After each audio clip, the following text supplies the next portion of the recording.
사도신경으로 신앙 고백하시겠습니다. 전능하사 천지를 만드신 하나님 아버지를 내가 믿사오며 그 외아들 우리 주 예수 그리스도를 믿사오니 이는 성령으로 잉태하사 동정녀 마리아에게 나시고 본디오 빌라도에게 고난을 받으사 십자가에 못 박혀 죽으시고 장사한 지 사흘 만에 죽은 자 가운데서 다시 살아나시며 하늘에 오르사 전능하신 하나님 우편에 앉아 계시다가 저리로서 산자와 죽은 자를 심판하러 오시리라. 성령을 믿사오며 거룩한 공회와 성도가 서로 교통하는 것과 죄를 사하여 주시는 것과 몸이 다시 사는 것과 영원히 사는 것을 믿사옵나이다. 아멘. 9월 5일 토요일 오늘 우리에게 주시는 하나님의 말씀은 신약성경 마가복음 1장 14절부터 20절 말씀입니다. 요한이 잡힌 후 예수께서 갈릴리에 오셔서 하나님의 복음을 전파하여 이르시되 때가 찼고 하나님의 나라가 가까이 왔으니 회개하고 복음을 믿으라 하시더라. 갈릴리 해변으로 지나가시다가 시몬과 그 형제 안드레가 바다에 금을 던지는 것을 보시니 그들은 어부라. 예수께서 이르시되 나를 따라오라. 내가 너희로 사람을 낚는 어부가 되게 하리라 하시니 곧 그물을 버려두고 따르니라. 조금 더 가시다가 세베대의 아들 야고보와 그 형제 요한을 보시니 그들도 배에 있어 그물을 깁는데 곧 부르시니 그 아버지 세베대를 품꾼들과 함께 배에 버려두고 예수를 따라가니라. 아멘. 예수님은 갈릴리에서 복음을 선포하시며 때가 찼고 하나님의 나라가 가까이 왔으니 회개하고 복음을 믿으라고 하셨습니다. 이것은 천국으로의 초대입니다.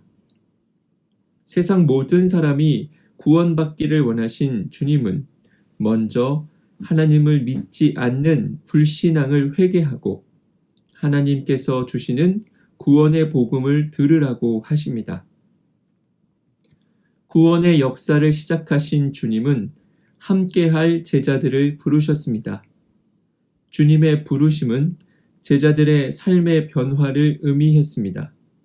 내가 너희로 사람을 낚는 어부가 되게 하리라는 말씀은 지금까지 생계를 위해 살았다면 이제부터는 사람을 구원하기 위해 살 것이라는, 즉 삶의 목적이 바뀔 것을 말씀하신 것입니다. 그것은 사람을 구원하는 사역을 맡기겠다는 주님의 원대한 계획입니다. 사람은 하나님의 계획 안에 있을 때 진정한 사람이 됩니다. 그런 의미에서 부르심을 받은 제자들은 큰 복을 받은 사람들임에 틀림없습니다. 베드로와 그의 형제 안드레, 세베대 아들 야고보와 그 형제 요한은 즉시 결단하고 주님을 따릅니다. 생계의 수단인 배를 버려두고 예수님을 따랐습니다. 자신의 부를 버리고 예수님을 따라갔습니다.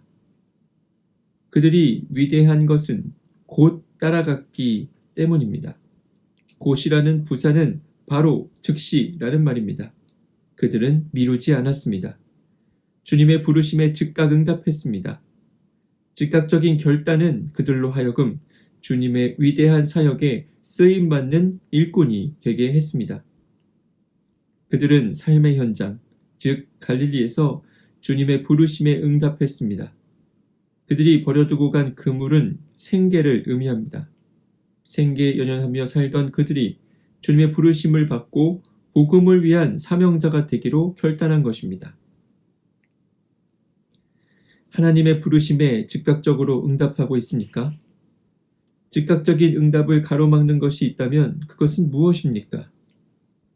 베드로와 안드레, 요한과 야고보는 예수님께서 부르셨을 때 즉각적으로 따라갔습니다.